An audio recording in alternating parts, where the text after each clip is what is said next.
también en qué necesitamos mejorar y crecer. Te exaltamos y te adoramos porque eres bueno y todo lo que permites y todo lo que haces que pase o permitas que pase es una manifestación de tu bondad. Permítenos crecer hasta la estatura de Cristo y poder entender en cada momento que cada una de esas cosas es para tu gloria y para tu honra.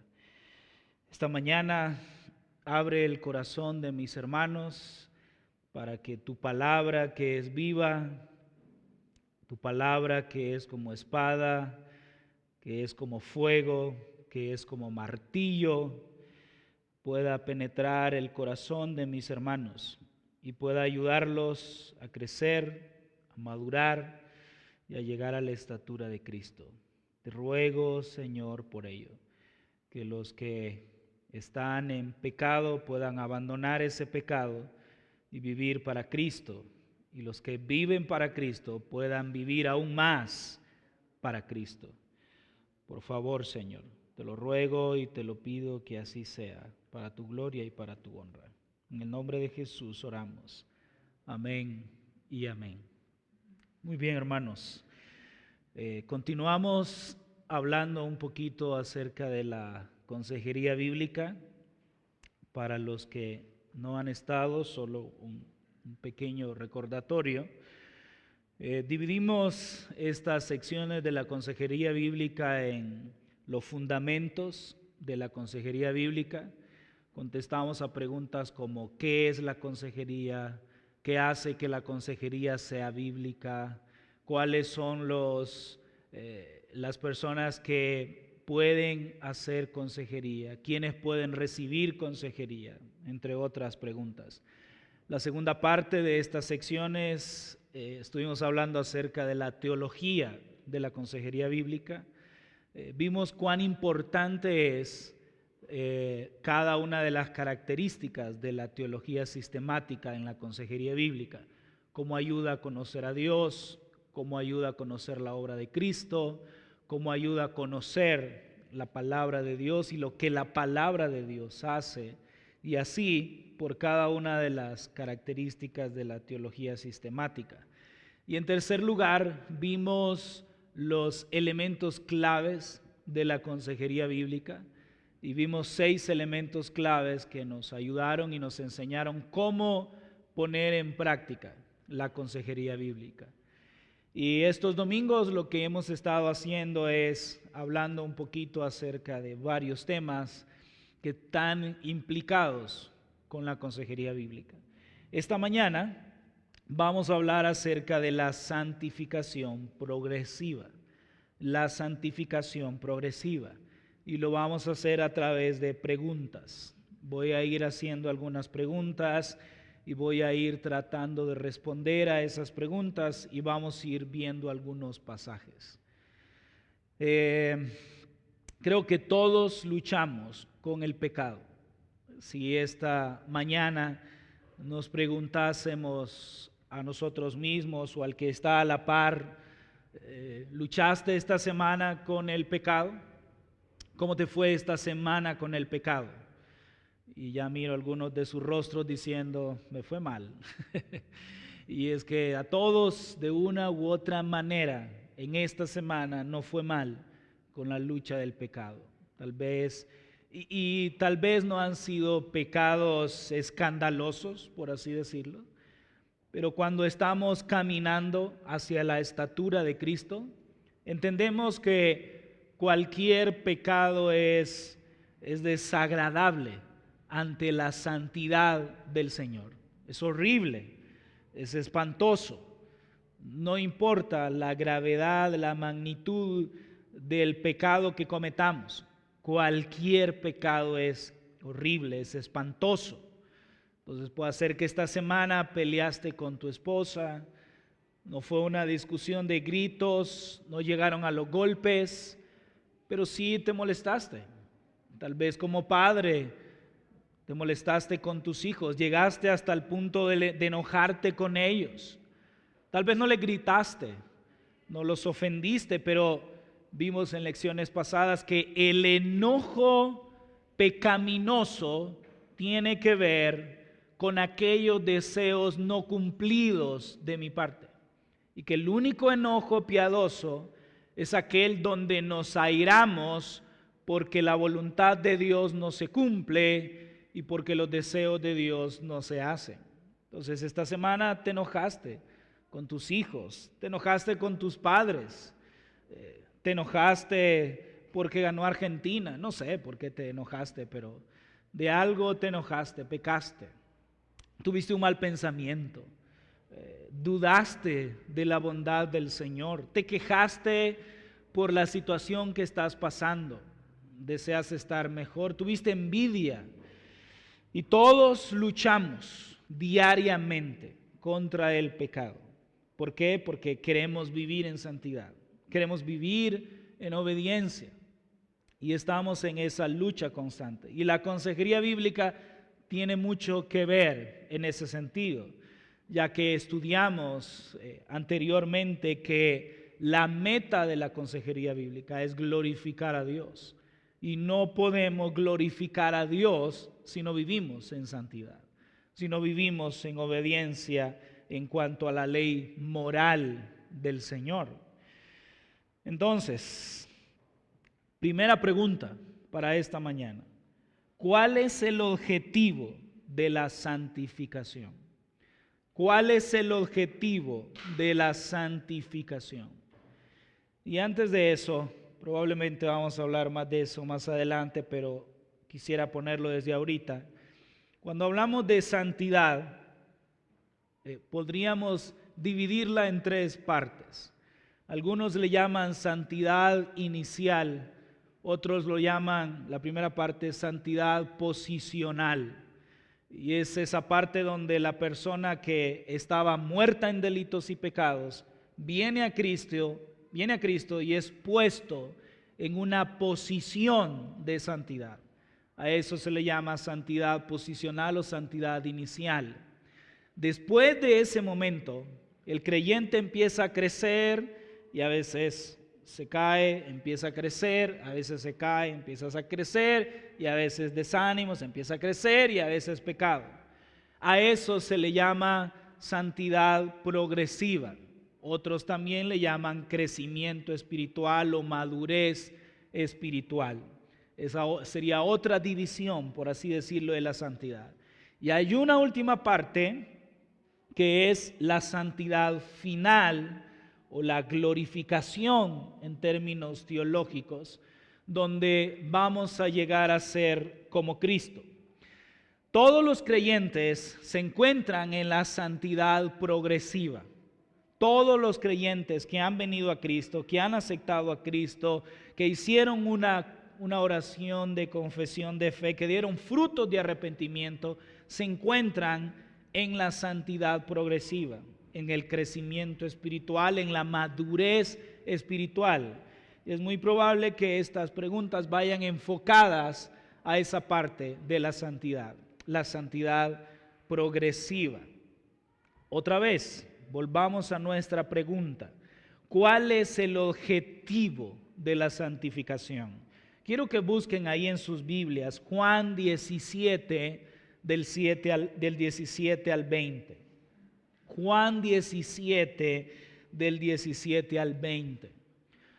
Muchos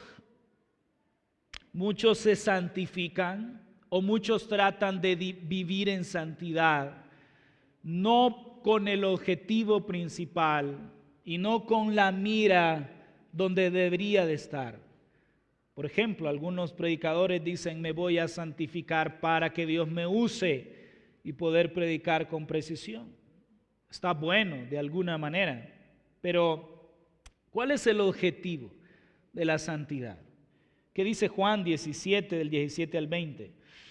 El Señor Jesucristo está orando, ya está a punto de partir con el Señor y está haciendo una oración que es conocida como la oración sumo sacerdotal.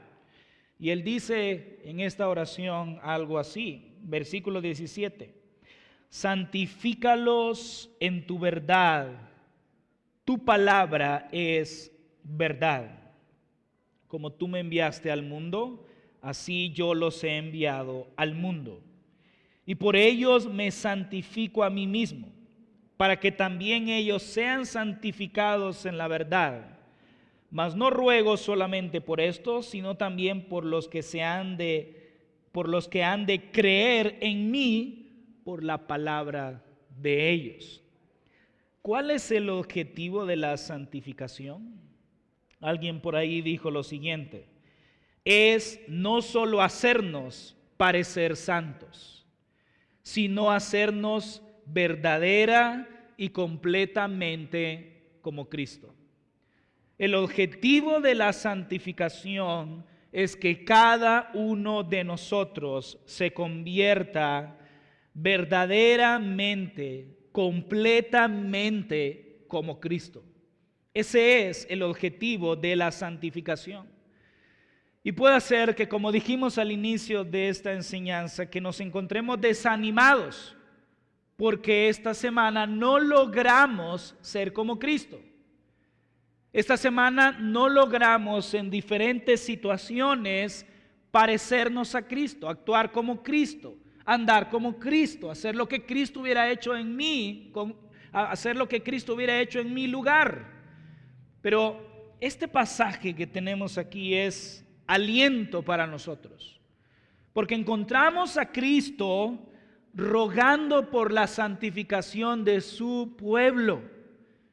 Debería de llenarnos de esperanza que Cristo, que es nuestro ejemplo a seguir, es la meta de nuestra santificación, está rogando, está pidiendo para que nosotros seamos santos, para que nosotros seamos como Cristo, para que nosotros vivamos como Él. Alentémonos entonces con nuestras palabras, que tenemos un ruego, y no es un ruego como alguien que está pidiendo algo. Jesús está rogando por nosotros desde el trono celestial, y no está pidiendo como: por favor, Padre, santifícalos. Está orando y está pidiendo desde su trono. No está rogando por algo que no puede ocurrir. De alguna manera esto se va a llevar a cabo. De alguna manera es parte de la naturaleza del cristiano crecer, madurar y llegar a la estatura de Cristo. El ruego de Cristo asegura esa meta. El ruego de Cristo asegura que lleguemos a la santificación completa, a la imagen de Cristo. Vamos a ver más pasajes acerca de eso. ¿Se recuerdan lo que dice el Salmo 23:3? Me guiará por sendas de justicia por amor de su nombre. El salmista David, escribiendo este salmo muy conocido por muchos, nos recuerda algo similar a lo de Juan 17. Él es el que nos guía. Y la meta de la santificación es hacernos verdaderamente y completamente como Cristo. Y Cristo mismo es el que está orando por nosotros para que lleguemos a la santificación. No solo en la santificación completa, sino en la santificación progresiva, nos parezcamos cada día más a Él. Y no solo ruega, Cristo también está supervisando que su pueblo haga lo que se debe de hacer. Quiero que vaya conmigo a 1 de Pedro 2:25. 1 de Pedro 2:25. Dice así: porque vosotros erais como oveja descarriada. Mire esto, qué maravilloso. Pero ahora habéis vuelto al pastor, y miren esta palabra, y obispo de vuestras almas. Qué maravilloso esto, queridos hermanos. Esa palabra obispo tiene la idea de un jefe, un guardián, un inspector, un vigilante. En otras palabras, ¿cuál es la meta de la santificación? Hacernos, no solo parecernos, hacernos verdaderamente y completamente como Cristo. ¿Quién está rogando para que se cumpla la santificación en mí? Cristo. ¿Y quién está supervisando que yo llegue a la santificación? O en otras palabras, ¿quién está supervisando que yo haga lo que debo de hacer? Es Cristo mismo. Qué lindo eso. Cuando mi carne, mis deseos carnales me quieren llevar hacia enredarme en el pecado, enlodarme en el pecado, enredarme en todas las artimañas del pecado y las redes del pecado, Cristo está orando, Cristo está supervisando que yo haga lo que debo de hacer según la ley del Señor. Qué maravilloso eso. Él es el guardián, Él es el inspector, Él es el vigilante que está ahí viendo todo lo que yo hago, todo lo que yo estoy haciendo. Y hermanos, otra vez, sus planes no pueden ser frustrados. Yo no puedo frustrar esta meta de Cristo en mí. Yo no puedo frustrar este ruego de Cristo en mí. Yo no puedo frustrar esta obra de Cristo en mí. Yo debo de hacerlo y lo voy a hacer, no en mis fuerzas, aunque tengo parte de responsabilidad, pero tengo la esperanza, la confianza, el ánimo, el aliento de que Cristo está rogando por mi santificación, de que Cristo está supervisando mi santificación. Ahí mismo en 1 de Pedro 5:2, si tienen ahí abierto 1 de Pedro 5:2 dice: apacentad la grey de Dios que está entre vosotros, cuidando de ella. Algunos dirán, esta es la responsabilidad de los ancianos. Sí, Pedro está escribiendo a esa iglesia que está dispersa y está animando a los líderes de esta iglesia que cuiden como un pastor de ovejas cuida a sus ovejas, que cuide a las ovejas que el Señor le ha dado, que las apaciente, que las pastoree, que las lidere. Y si la meta de Cristo es llevar a su pueblo a la santificación, la meta de los ancianos, de los líderes, de los pastores de la iglesia debería de ser también llevar a sus ovejas a la santificación. Pero no es un trabajo que ha nacido en el corazón de los líderes hacer esto. Recuerden ustedes que quien nos llama al ministerio, nos pone en el ministerio, pone el deseo, nos llena de dones, de talentos, es Cristo mismo. Entonces, aunque los pastores, los ancianos, los líderes de la iglesia deberían tener como meta llevar a cada creyente a la santificación, esa meta ha sido puesta por Cristo. Y es Cristo, a través de los ancianos y los líderes de la iglesia, cuidando a sus ovejas, apacentando a sus ovejas, pastoreando a sus ovejas, liderando a sus ovejas, guardando a sus ovejas. Otra vez, debería de llenarnos de esperanza estos pasajes. No en los pastores que nos cuidan, no en los ancianos que nos cuidan, sino en Cristo que está guiando a estos ancianos a cuidar a la iglesia. Y alabamos al Señor por los ancianos de esta iglesia, los cuales hacen su trabajo de una manera que agrada al Señor. Y oramos para que lo sigan haciendo. Entonces Jesús, Cristo, ruega por nuestra santificación. Él ruega para que nosotros seamos verdadera y completamente como Cristo. Cristo supervisa que nosotros seamos verdadera y completamente como Cristo, porque ese es su objetivo final. Déjenme leerles estos pasajes que tengo en mis notas. Romanos 8:29 dice, porque a los que antes conoció, también los predestinó para que fuesen hechos conforme a la imagen de su Hijo. Ahí está la meta de la santificación. Ser hechos, no parecerse, ser hechos conforme a la imagen de su Hijo. Gálatas 4:19, un versículo muy interesante. Pablo le escribe a los Gálatas y les dice, hijitos míos, y miren esto, por quienes vuelvo a sufrir dolores de parto, hasta que Cristo sea formado en vosotros. Ahí está la meta de la santificación, ser como Cristo, vivir como Cristo, andar como Cristo.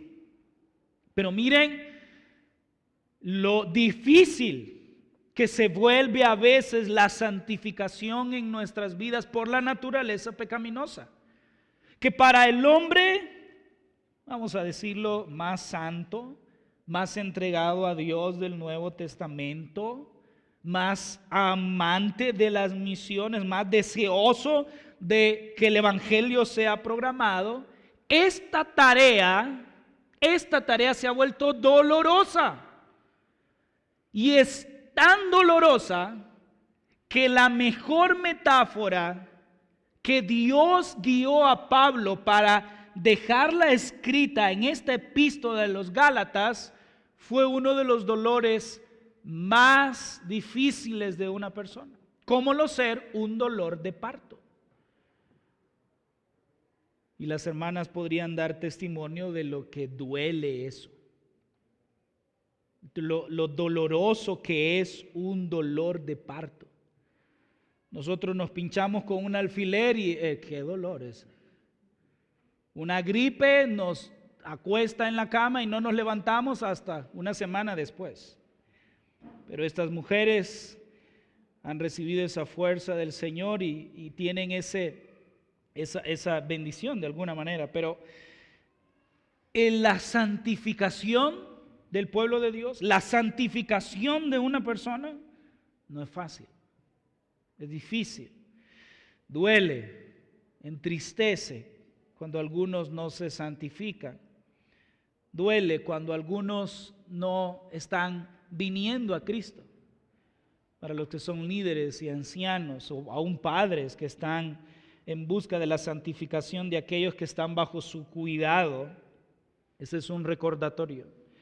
Que la santificación no es fácil, requiere un trabajo duro y en muchas ocasiones va a doler.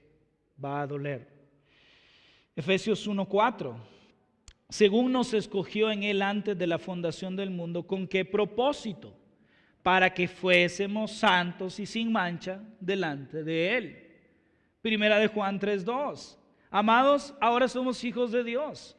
Aún no se ha manifestado lo que hemos de ser, pero sabemos que cuando Él se manifieste, seremos semejantes a Él, porque le veremos tal como Él es.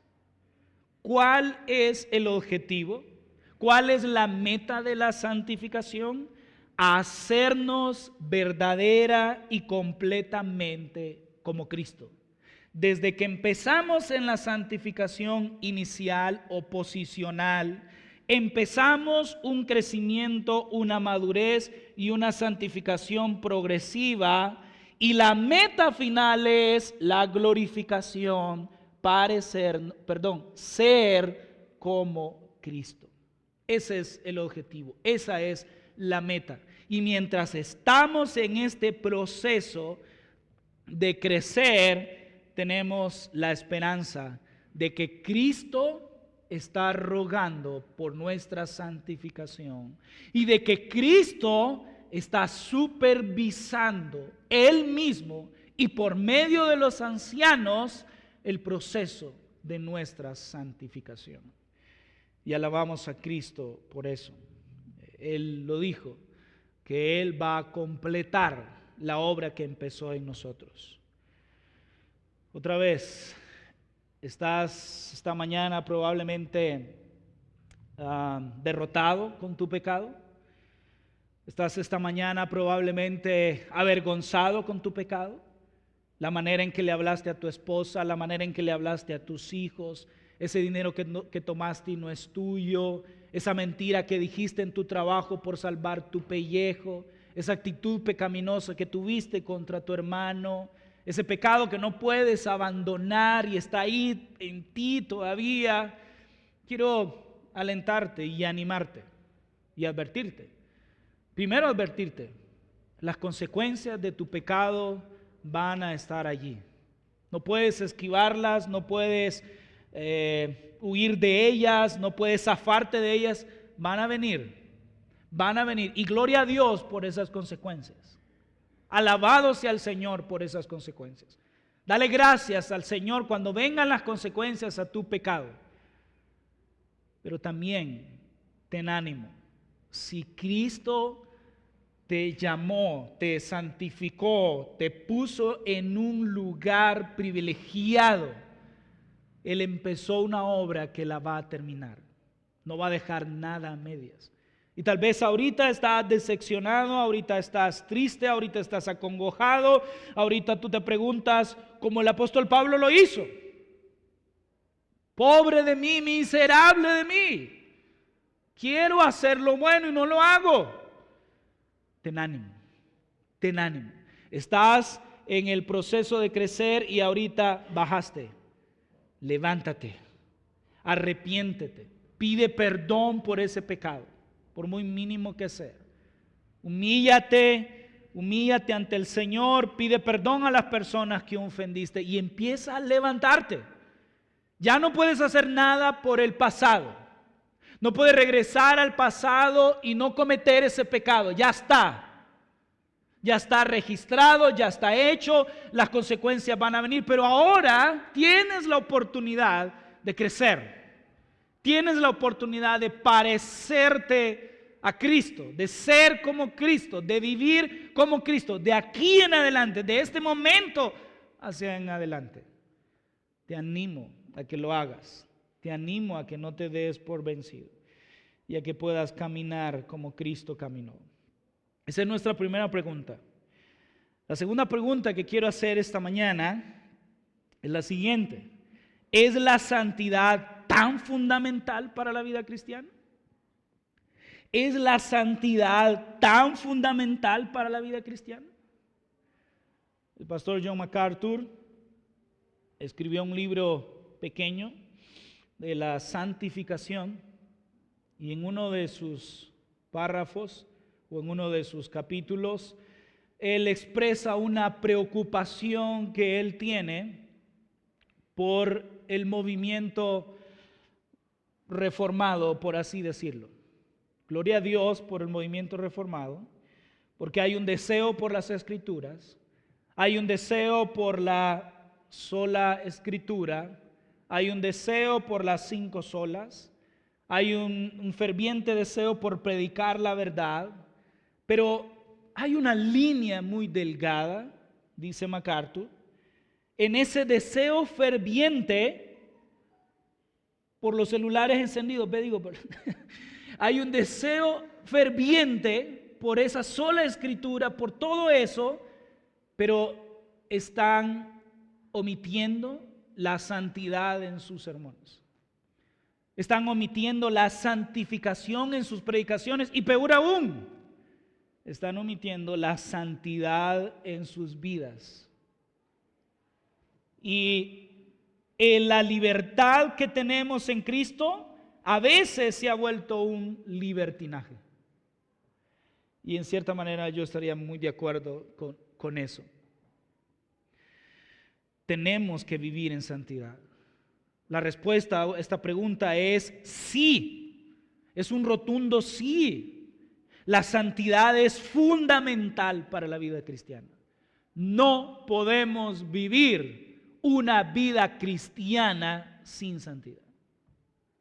O como lo dice la Escritura, sin santidad nadie verá al Señor.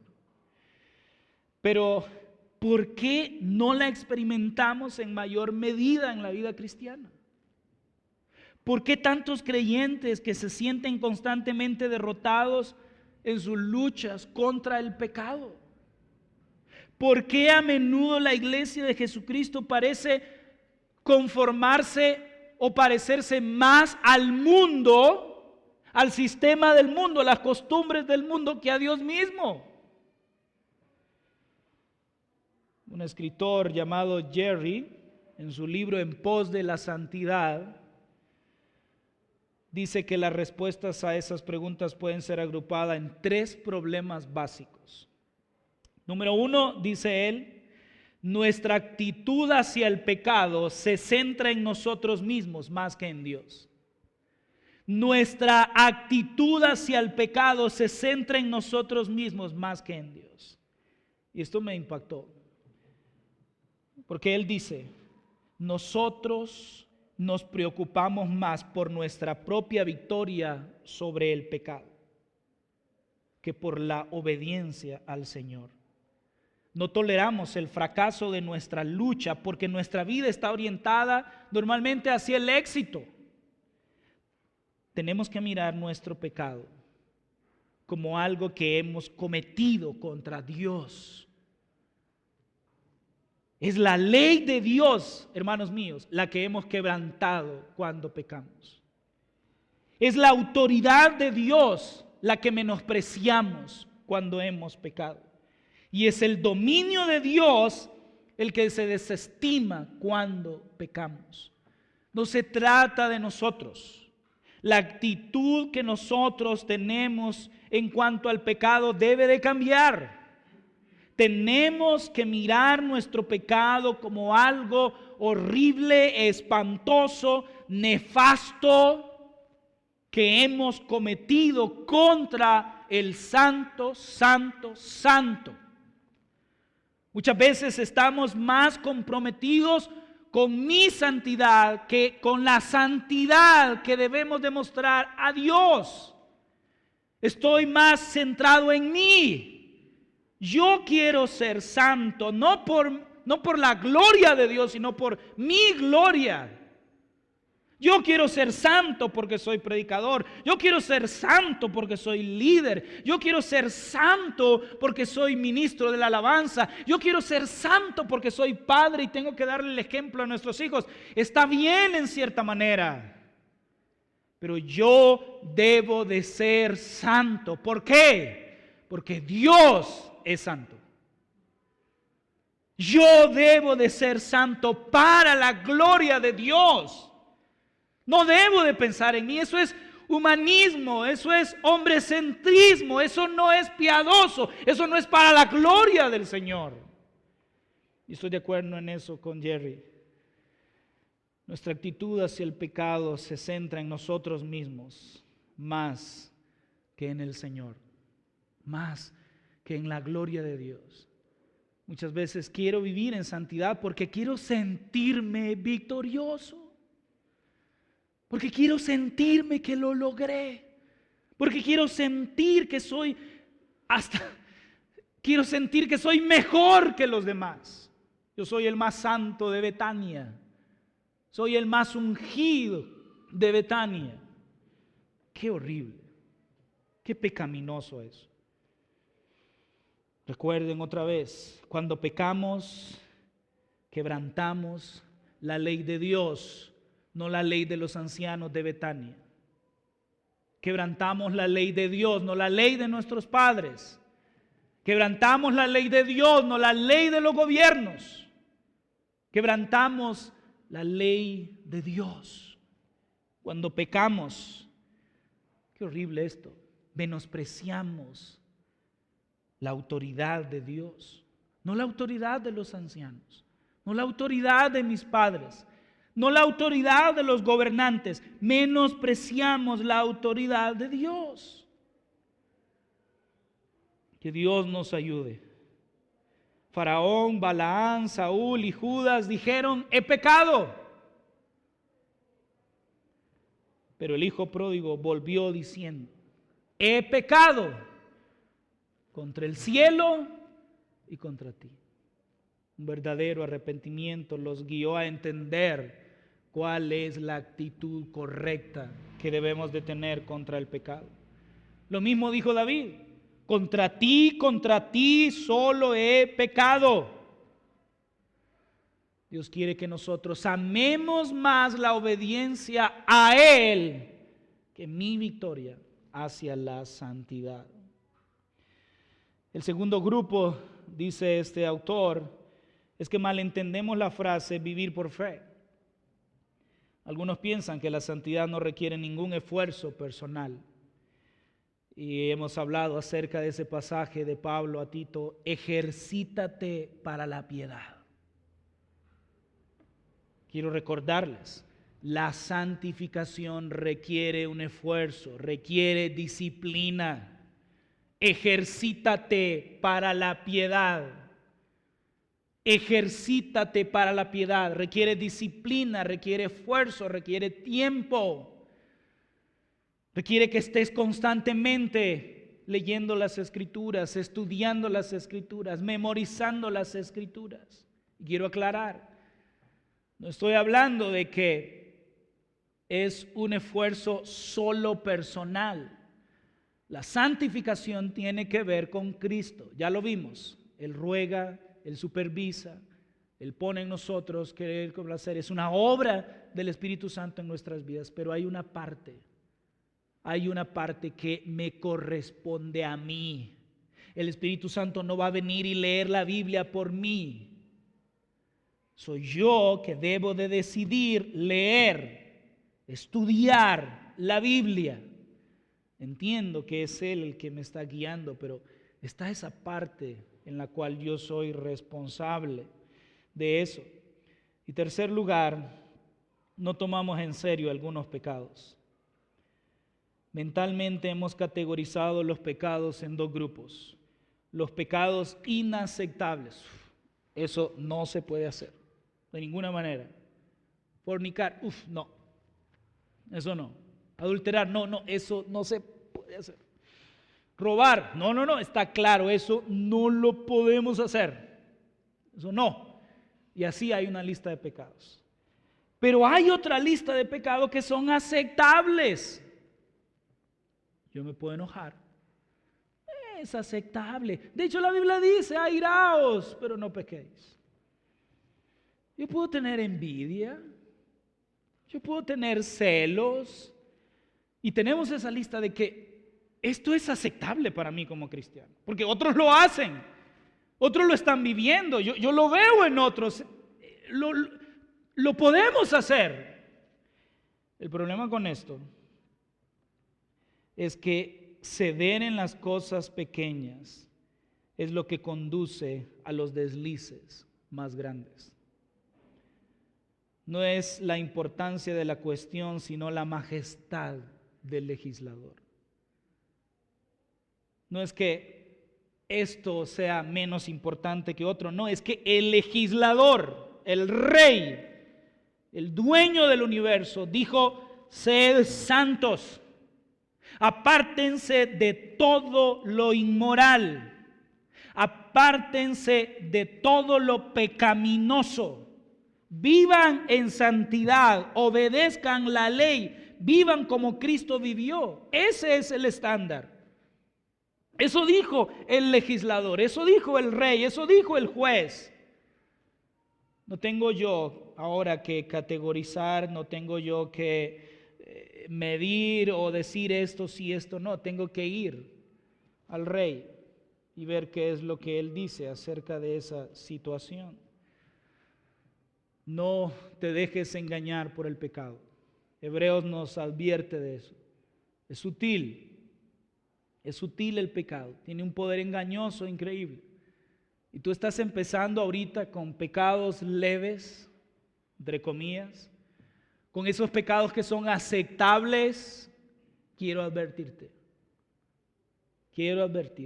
Ese pecado leve, aceptable, te va a llevar a ese pecado escandaloso, te va a llevar a un desliz más grande.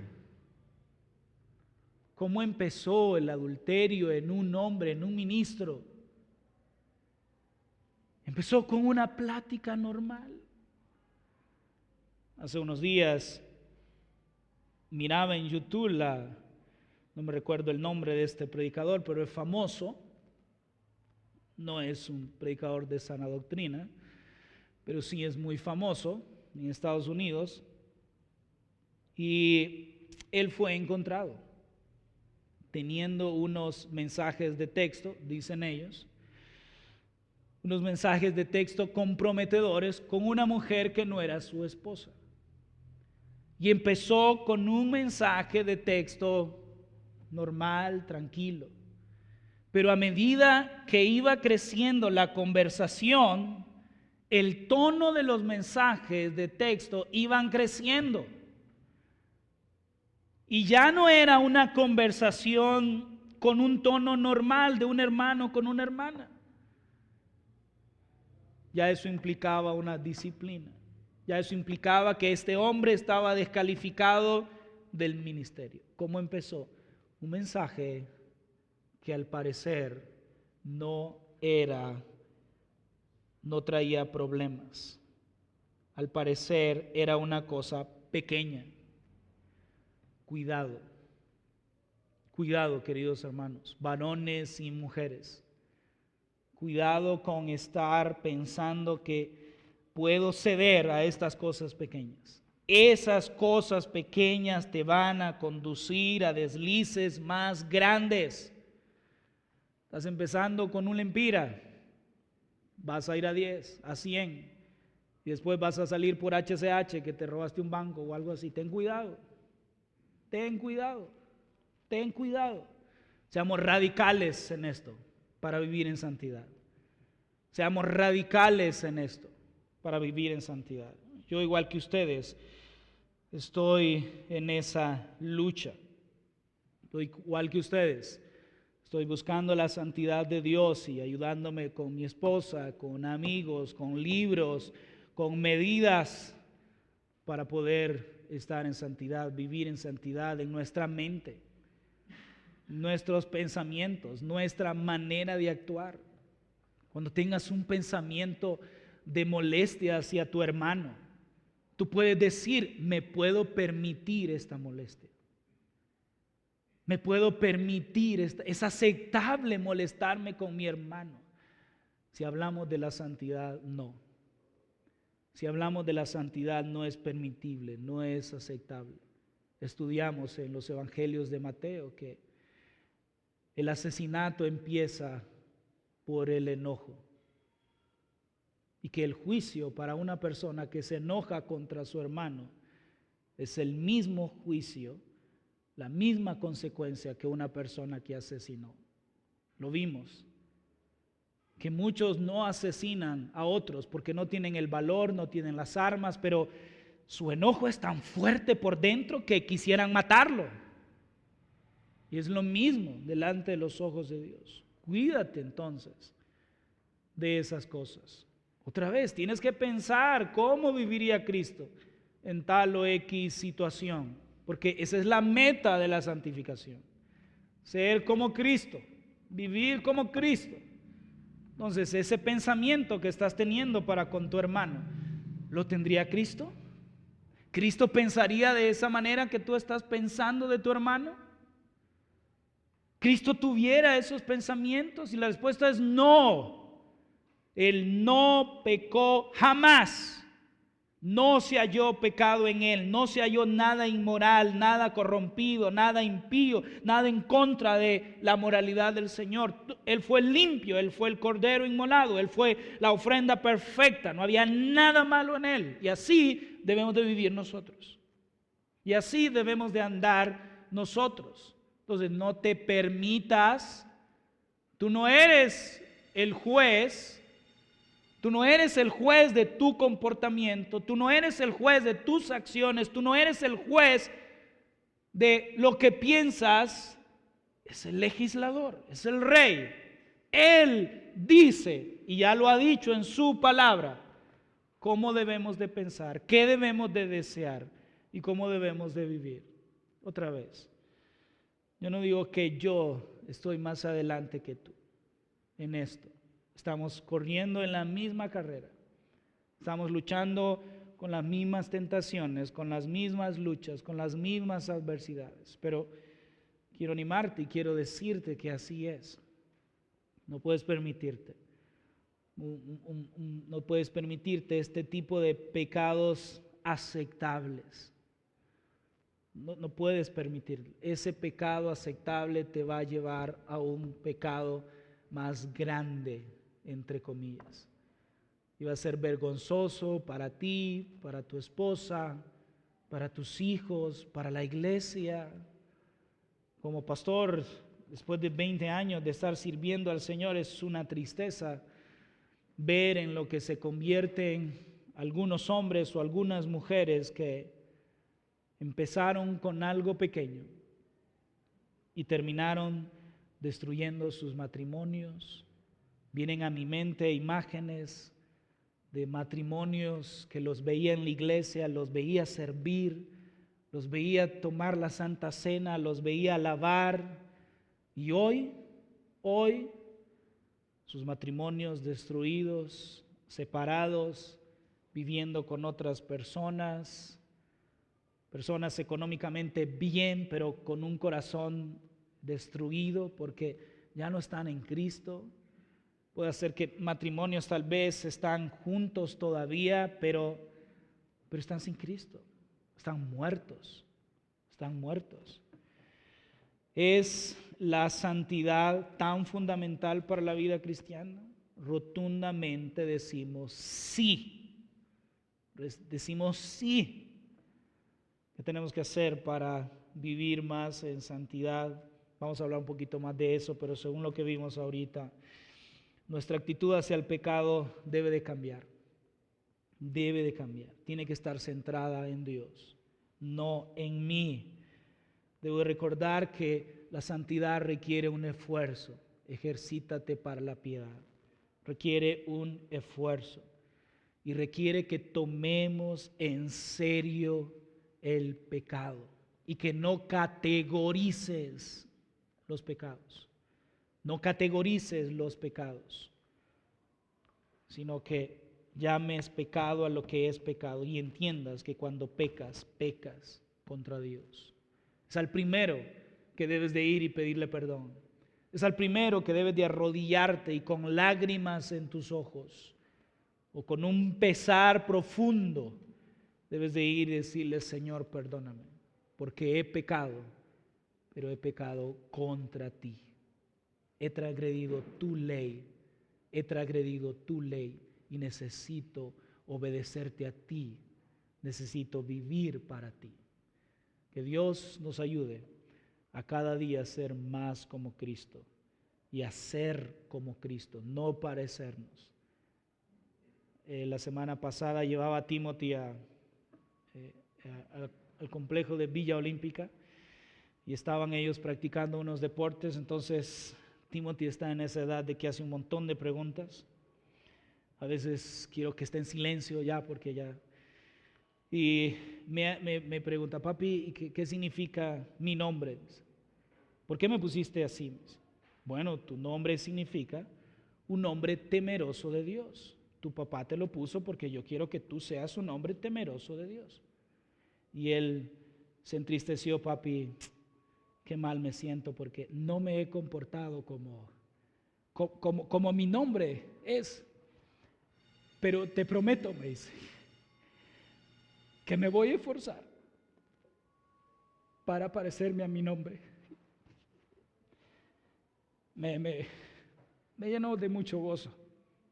Y también debería de estar en nosotros ese título de cristiano que tenemos. ¿No lo creen? La gente nos llama cristianos porque deberíamos parecernos a Cristo. Ojalá que nos esforcemos por cada día ser más como Cristo y vivir como Cristo vivió aquí en la tierra. Padre, te damos gracias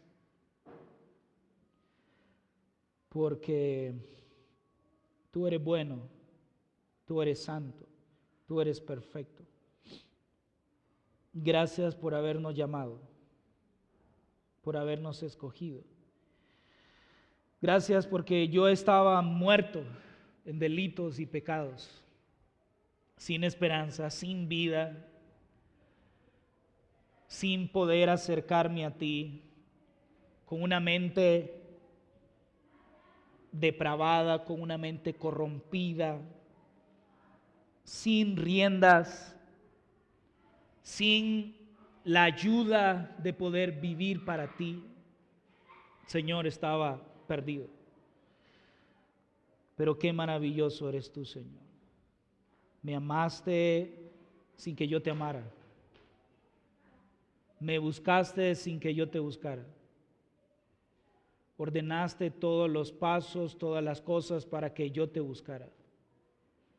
Señor, te adoro, te alabo y te exalto por eso. Gracias por llamarme y por colocarme en una posición privilegiada.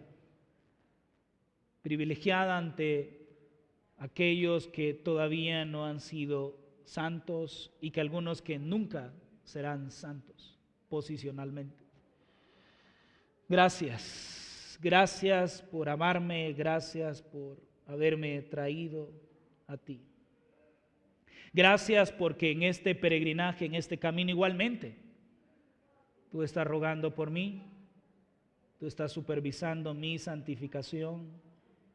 Y yo sé que muchas veces yo he querido ir en pos del pecado. He querido ir y darle rienda suelta a mi carne. He querido y hacer lo que yo quiero y lo que yo deseo. Pero tú estás ahí, guardándome, cuidándome y guiando cada uno de mis pasos para ser como Cristo, para vivir como Cristo y para andar como Cristo anduvo. Señor, a veces somos impotentes, no somos tan fuertes como deseáramos, a veces queremos renunciar, a veces queremos abandonar, a veces sentimos que no lo vamos a lograr, pero tu palabra que es vida nos santifica. Y te pido que ayudes a mis hermanos, que tengan confianza y esperanza, que están en el camino correcto, que están no en una carrera de 100 metros, sino en una maratón y que tienen que correr. Puede ser que estos días se cayeron, Señor, pero ayúdalos, que se levanten y que continúen con esa maratón. Hay un galardón grande y tenemos la esperanza de que seremos como Cristo. Por favor, ayuda a mis hermanos, anímalos, consuélalos, fortalécelos, guíalos a cada día a ser más como Cristo. Oramos todo esto, Señor, en el precioso nombre de nuestro Señor Jesucristo. Amén y amén.